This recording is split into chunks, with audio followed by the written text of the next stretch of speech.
मोदी जी, आप लोग ये झूठ क्यों बोलते हैं बीजेपी वाले कि आपके आरएसएस है कोई? हमने ऐसा नहीं कहा। मैंने ये कहा कि आरएसएस कोई दखल नहीं देता। लेकिन ये भी तो झूठ है। आपका हिंदुत्व का नारा था जिससे कि आपकी लोकसभा में 2 सीट सन 84 में आई थी, वहां से बढ़ के आप लोग बढ़ते बढ़ते 1998 में सरकार बनाने के मुकाम तक पहुंच गए। अब आपका हिंदुत्व का नारा भी फेल कर गया। इस इलेक्शन में आपने फिर एक इलेक्शन गिमिक के तौर पे वंदे मातरम और सरस्वती वंदना की बात करी, लेकिन लोग समझ गए कि ये सिर्फ वोट लेने के लिए इलेक्शन टाइम पे एक सेंटिमेंटल इशू को उठाते हैं। हिंदुत्व ये भारतीय जनता पार्टी का कभी चुनावी नारा नहीं रहा है। हिंदुत्व ये हमारे लिए आर्टिकल ऑफ फेथ है। आपका आर्टिकल ऑफ फेथ है हिंदुत्व, तो ऐसा क्यों होता है कि जब इलेक्शन आता है तभी आपकी फेथ एकाएक उजागर हो जाती है? मुझे जवाब दीजिए, ये जो आतंकवादी है, ये नक्सलवादी है, उनके पास शस्त्र और बारूद कहां से आता है? वो तो विदेश की धरती से आता है और सीमाएं संपूर्ण रूप से आपके कब्जे में है। सीमा सुरक्षा बल आपके कब्जे में है।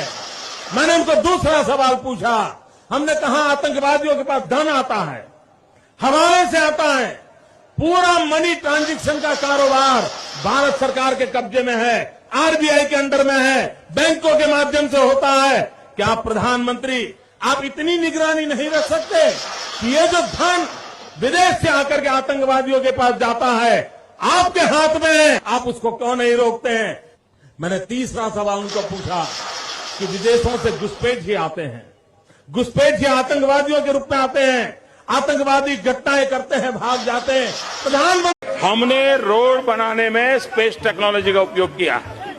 स्पेस टेक्नोलॉजी से फोटोग्राफी होती है, मॉनिटरिंग होता है। कि 2024 समाप्त होने के पहले हिंदुस्तान का रोड इंफ्रास्ट्रक्चर अमेरिका के बराबर होगा। 8 साल में जितना रोड का काम हुआ, मैं दावे के साथ कह सकता हूं कि पिछले 65-66 साल में जितना काम नहीं हुआ उतना 8 साल में हमने किया है। क्या हो गया? अंडर भेजो तो क्या? हाँ तो सर बाहर तो जाइए, आप लोग घर में घुस रहे हैं जबरदस्ती। क्या मतलब है? आप लोग घर में प्लीज सर प्लीज बाहर।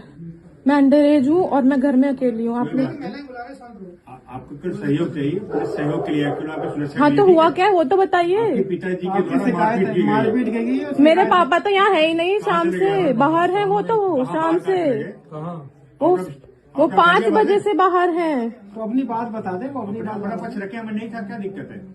हाँ तो वो यहाँ पर है ही नहीं, वो तो 5 बजे से बाहर है। अपने पिताजी को ऑलरेडी पुलिस आई हुई पूछताछ के लिए, तो वो अपने यहाँ सहयोग करेंगे। बात करो। पहले आप लोग बाहर तो जाइए प्लीज।